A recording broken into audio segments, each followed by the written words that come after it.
Leemos en Hechos 8, los versículos 5 hasta el 25. Entonces Felipe, descendiendo a la ciudad de Samaria, les predicaba a Cristo. Y la gente, unánime, escuchaba atentamente las cosas que decía Felipe, oyendo y viendo las señales que hacía. Porque de muchos que tenían espíritus inmundos, salían estos dando grandes voces, y muchos paralíticos y cojos eran sanados. Así que había gran gozo en aquella ciudad. Pero había un hombre llamado Simón, que antes ejercía la magia en aquella ciudad y había engañado a la gente de Samaria, haciéndose pasar por algún grande. A este oían atentamente todos, desde el más pequeño hasta el más grande, diciendo: Este es el gran poder de Dios. Y le estaban atentos, porque con sus artes mágicas les había engañado mucho tiempo. Pero cuando creyeron a Felipe, que anunciaba el Evangelio del reino de Dios y el nombre de Jesucristo, se bautizaban hombres y mujeres.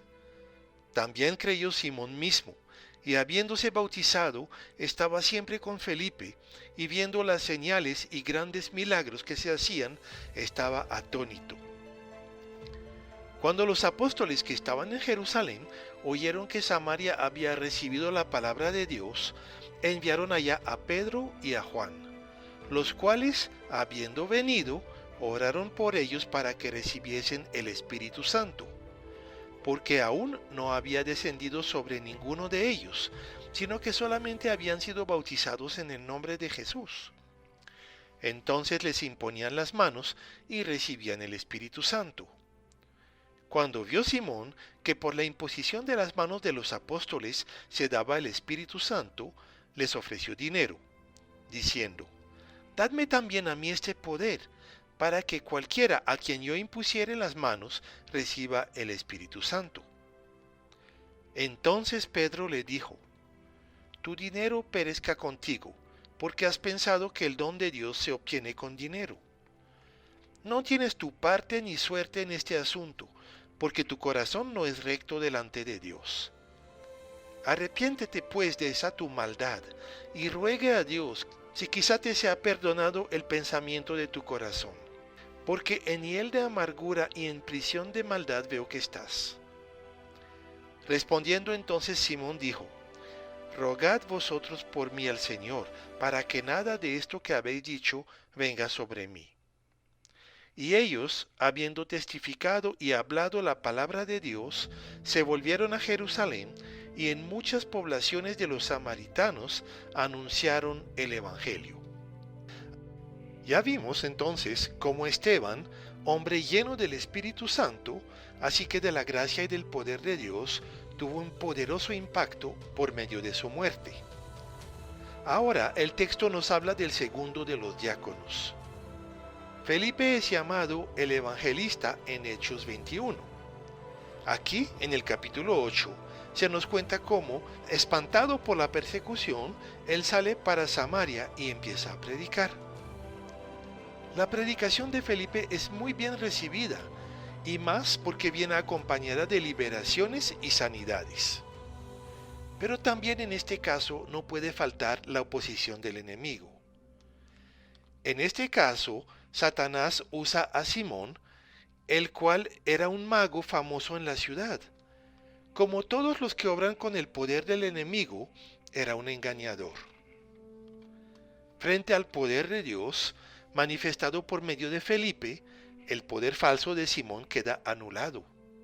Eso es tan obvio que hasta el mago se deja convencer.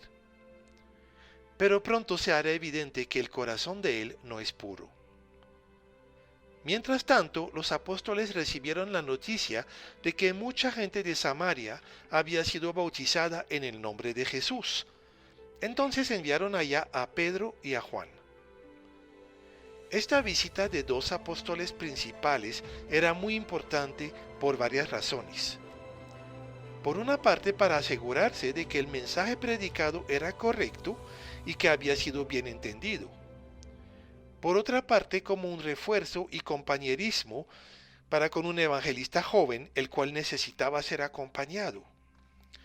Pero lo más importante era dar un reconocimiento oficial a los creyentes samaritanos, ya que este pueblo era muy rechazado por los judíos.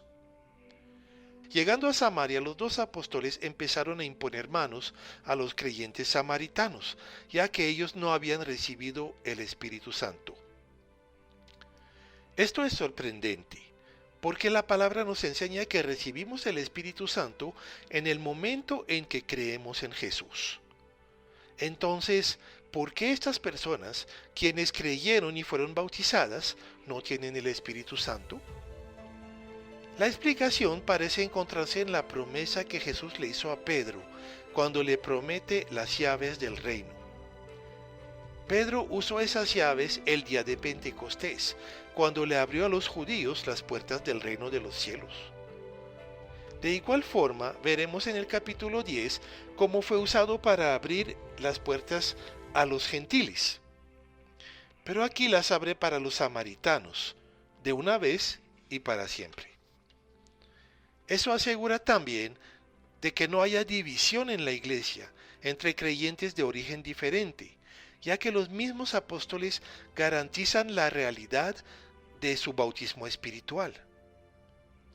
Pero al mismo tiempo se hace notoria la autoridad de Pedro, no solamente para abrir, sino también para cerrar. Y eso es lo que pasa con Simón. Claramente la conversión de él no es genuina. En realidad lo que él busca es poder. Viendo el poder de los apóstoles, más evidente aún que el de Felipe, ofrece comprarlo. Es decir, que quisiera hacer del Espíritu Santo una mercancía, para después enriquecerse con ella. En pocas palabras, Pedro desnuda el corazón de Simón. Le declara que, primero, que él no es salvo, está en un camino de muerte. Por lo tanto, él no es parte del pueblo de Dios. También le dice que es urgente que se arrepienta de su maldad, porque esta maldad lo tiene encarcelado. La respuesta de Simón evidencia la condición de su corazón.